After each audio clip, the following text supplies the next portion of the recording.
নমস্কাৰ আজিৰ ভিডিঅ'টোলৈ সকলোকে স্বাগতম জনাই মেট্ৰিক আৰু হাই ছেকেণ্ডেৰী পৰীক্ষা খণ্ডত শিক্ষা বিভাগৰ ফালৰ পৰা ওলাই অহা এটা বৃহৎ খবৰ আপোনালোকক দিব বিচাৰিছোঁ গতিকে অনুগ্ৰহ কৰি ভিডিঅ'টো সম্পূৰ্ণকৈ চাই থাকক পৰিস্থিতি উন্নত হলে তেতিয়াহলে তেখেতসকলে পৰীক্ষা পাতিব লাগিব এই কথাটো তেখেতসকলে আমাক জনাইছে আৰু আমিও কৈছো যে এই গোটেই কথাটো ছাত্ৰ ছাত্ৰীসকলৰ স্বাৰ্থটো চাব লাগিব ছাত্ৰ ছাত্ৰীসকলে যাতে কোনো কাৰণত যাতে স্বাস্থ্যজনিত সমস্যাৰ সন্মুখীন হ'ব নালাগিব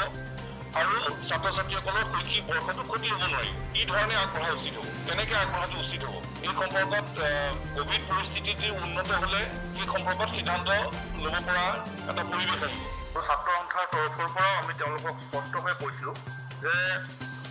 কেইখন পেপাৰৰ পৰীক্ষা ছাত্ৰ ছাত্ৰীসকলৰ বাবে অনুষ্ঠিত হ'ব এই সন্দৰ্ভতো তেওঁলোকে সিদ্ধান্ত লৈ পেলাই ছাত্ৰ ছাত্ৰীসকলক জনাব আমি অহা 5 দিন পিছত পুনৰ সেৱা কৰ্তৃপক্ষৰ লগত আমি আলোচনা অনুষ্ঠিত কৰিম সেৱা কৰ্তৃপক্ষই এই পৰীক্ষা অনুষ্ঠিত কৰিবৰ কাৰণে ইতিমধ্যে প্ৰস্তুত হৈ আছে পৰিস্থিতি কিছু উন্নত হ'লেই বা স্বাভাৱিক অৱস্থালৈ আহিলে তেওঁলোকে পৰীক্ষা অনুষ্ঠিত কৰিব পাৰিব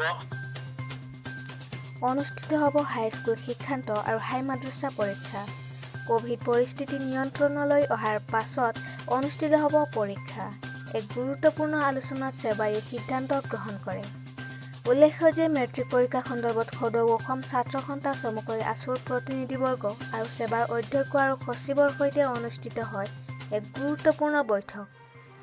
এই বৈঠকত উপস্থিত আছিল আছুৰ মুখ্য উপদেষ্টা ডক্টৰ সমুজ্জ্বল কুমাৰ ভট্টাচাৰ্য সভাপতি দীপাংকৰ কুমাৰ নাথ আৰু সাধাৰণ সম্পাদক শংকৰজ্যোতি বৰুৱা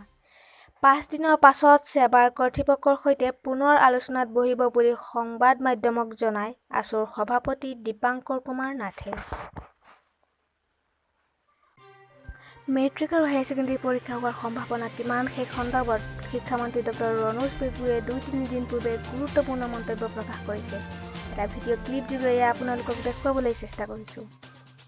আৰু বিশেষকৈ মেট্ৰিকৰ ক্ষেত্ৰত মই খুবেই স্পষ্ট কৰি দিব বিচাৰোঁ যে কি মডেলিটিজত পৰীক্ষা হ'ব সেইটো পিছত সিদ্ধান্ত হ'ব কিন্তু পৰীক্ষা হ'বই আমি ছাত্ৰ ছাত্ৰী অভিভাৱক সকলো সষ্টম হৈ থাকিব লাগে এই গোটেইটো মই বাৰে বাৰে কৈ আছোঁ পৰিস্থিতিৰ উন্নতি হয় নে অৱনতি হয় তাৰ ওপৰত নিৰ্ভৰ কৰিব আৰু আমি সকলোৱে চৰকাৰৰ প্ৰতি সহযোগিতা বঢ়াব লাগে কোভিড বিধিখিনি আমি যদি মানি চলো দেখা গৈছে পৰিস্থিতিৰ উন্নতি লাহে লাহে হৈছে আৰু আমাৰো দৃঢ় বিশ্বাস যিটো পজিটিভিটিৰ পাৰ্চেণ্টেজ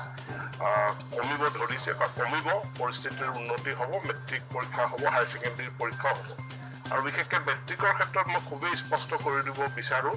যে কি মডেলিটিজত পৰীক্ষা হ'ব সেইটো পিছত সিদ্ধান্ত হ'ব কিন্তু পৰীক্ষা হ'বই